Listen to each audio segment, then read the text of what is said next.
The assassins immediately move to embrace my version of events, seeing as how they can't avoid that it happened the way I described. And I will note that although they seize on my description of the incidents that took place in Davis Park, they do so against the background noise of saying I never own up to personal delinquencies. Well, the Pittsburgh Police and the Seattle Police Department and the federal government have all locked arms in a union move to justify Fripp and Trump's brutal pedophile cinema system and snuff film incident security hold over the truth about Mount Desert Island. And their primary alibi is that Pittsburgh was a provincial norm in which my delinquencies were part of the crowd scene there. This is contrary to the truth. It's an obscene fable. I was brutally attacked, tortured, and tried to survive with my mother and sister, who disappeared for so long I barely even knew who she was when she showed back up. People who broke her ribs. Now, there's a provincial norm for you. They're saying this is a provincial norm. So let's get straight what they're saying a provincial norm is. Juveniles battering children senseless and putting them on inhalants and other hard narcotics, using them for sex in adult settings with adult people, in breaking ribs in underage women who they've also used. Okay, that's Pittsburgh's norm. And they're saying that because I tried to take the gravity out of the desire to have a fight in the park by joking around, I was playing into that provincial norm, so I'm entitled to a defense. We had moved. I've been told over and over and over again. Regina said it as recently as a few years ago.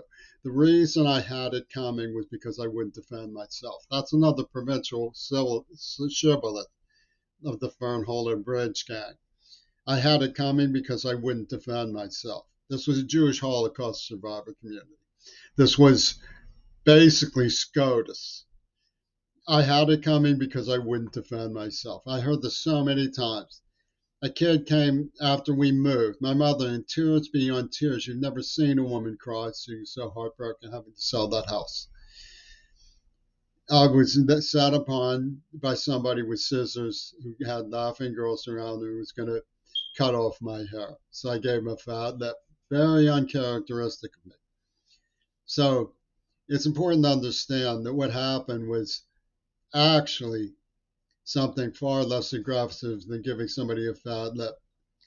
I was just horsing around. I wanted to lighten the atmosphere. I didn't want to see a fight. I was horsing around. I got decked. The fight broke out anyway. You could even blame me saying I started it, but that's not what my intention was. It's not what I was doing. They were set on a fight. I could feel it, and I wanted to tone it down. So I piggybacked. Got decked. He got hit, and I got slaughteringly attacked. I was really brutally punished for that whole thing, and I was inebriated in this situation after we had moved. What does that mean after we had moved? I'll tell you what it means. It means they had pumped me full of inhalants. They had kidnapped me.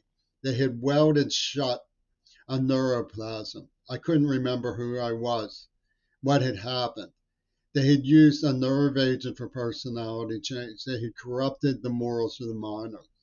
And then to make it all so fascinating to their so-called cultural anthropologists, they smothered it in cultural norms.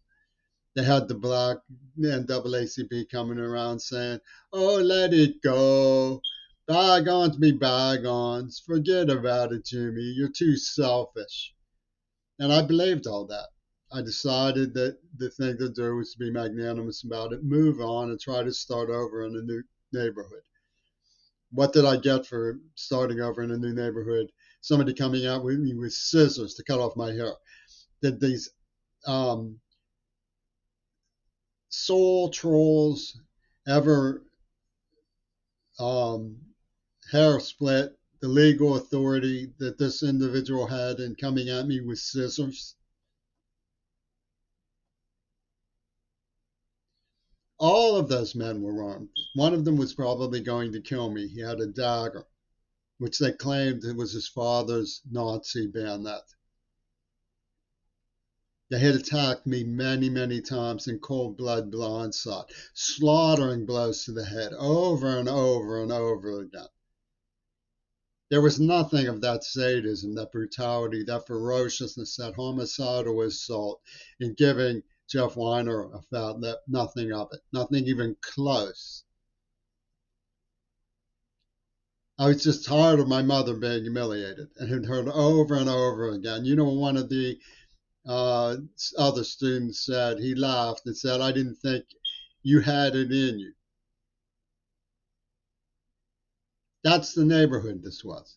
And this is a neighborhood that takes pride in what they have done. And they're interested in maintaining, they're controlling shares in pornography and snuff filmography. And they call themselves Sound Mental Health and Country Doctor Clinic. And all they're doing is murdering people. It's a striptease of ideology that they have decided to focus from UW Dialectical on a white to titillate Jay Inslee, who gets off on it because I was ideologically a little different from him growing up in a place.